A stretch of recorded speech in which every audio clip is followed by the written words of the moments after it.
So yung mga katrops, bali pipinturahan nga pala natin itong tapalodo ni Lolo. So lalagyan natin ng design yan. Pero hanggang dito lang, ikakat lang natin yan dito.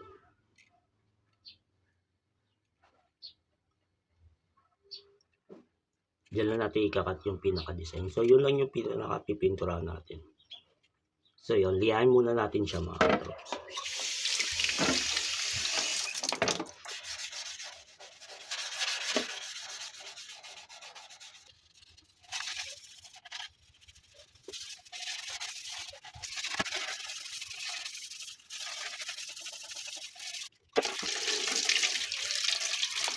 Kaya ako binasa maigi mga katrops, syempre nilinis-linis din natin yung loob niyan. Para kahit pa paano total nabuksan na natin, natanggal natin doon sa malinis na rin natin yung loob.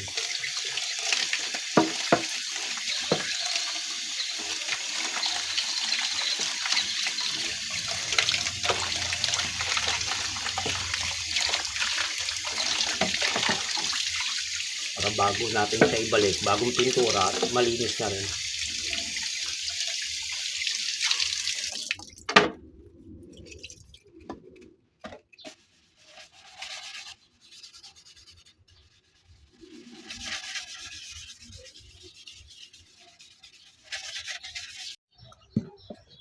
So yung bali napatuyo na natin siya mga katrops.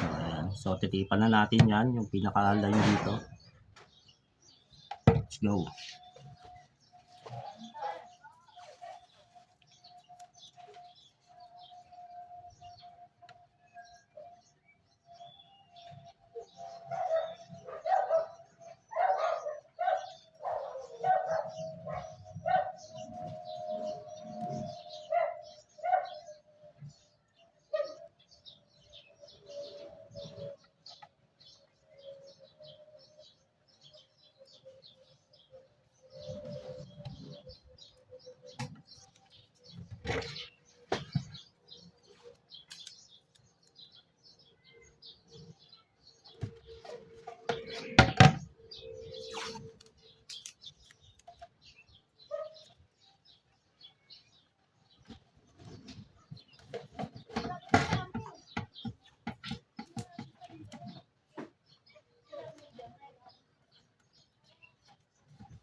So yan, natipan na natin mga katrops. Siyempre tatakpan natin yung part na yan.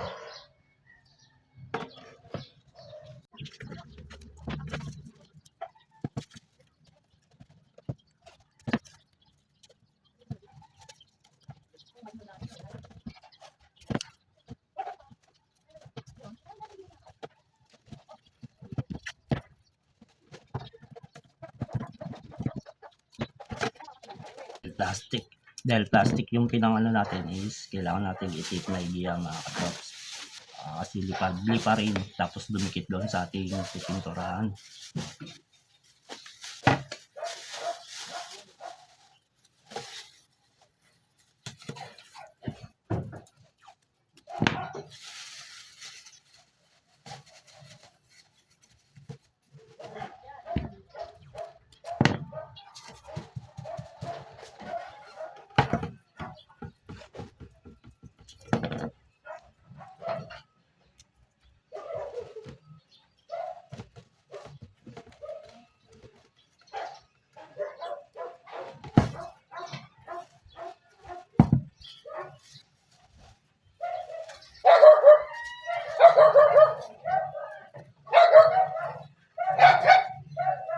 Make sure lang natin mga katrops. Tape natin siya maigi para walang lalabas na pintura sa kabilang sa. Okay na siya. So, pupondohan natin to ng silver mga katrops. Tapos, kasi ang rehistro ng motor is itim pa rin. So, yung pinakahuling pintura natin is itim pa rin. So, sisilveran muna natin siya. Tapos, ilalagay natin yung pattern na design.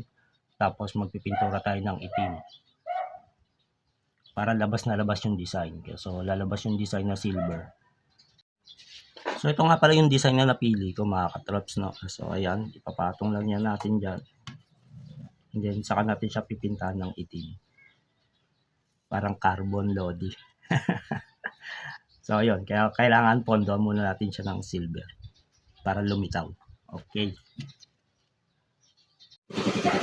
So, yun mga katrops, magpopondo na tayo ng silver. So, ito nga pala mga katrops, tong silver na to is medyo inaluan ko siya ng konting itim para hindi siya silver na silver. Para mag-dark siya ng konti.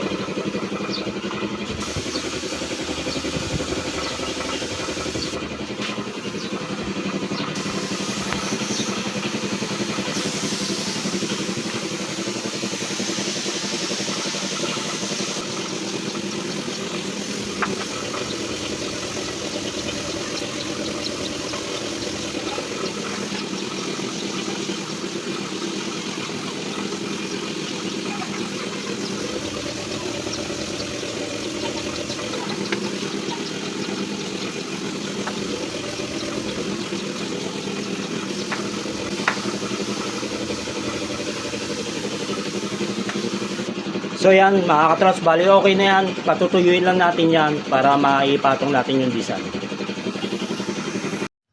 So yan mga katrops, bali napatuyo na natin. So ilalapat na natin yung design. So ito kailangan to lapat na lapat. So yan mga katrops, bali na ilapat na natin. Ayan. So yun nga lang, medyo bitin dito sa may laylayan. So ayan. Bali, okay lang yan. I-design na lang natin yan. Pipintahan natin ng itim yan. I-highlights natin. Sa kayang kabila. Ayan.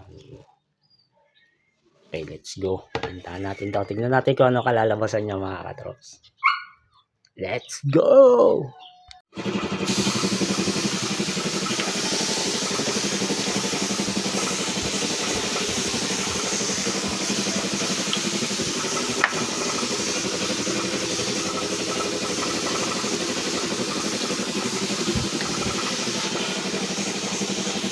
Okay na yan. Tuyuin natin uli yan bago natin alisin yung dasal. Yung pinaka design na nilapat natin, malalaman natin kung ano yung itsura niya, kung success ba yan. So yun mga katrops, ito na nga yung kinalabasan ng ating design. So medyo hindi siya pulidong pulido. Ayan, kasi nga hindi natin nailapat ng maayos. So ayan, may mga solid dito. Lalo dito. Ito yung sinabi ko kanina na hindi pala lapat. Sa katong side na to. Ayan. So, pero sa akin, okay na yan. Mga katrops, no? Goods na yan. Dahil motor naman natin to. So, okay na yan para sa akin. So, itatapkot na natin yan, mga katrops. So, yung mga katrops, ito yung finish natin. Ayan, para nagba-violet yan siya.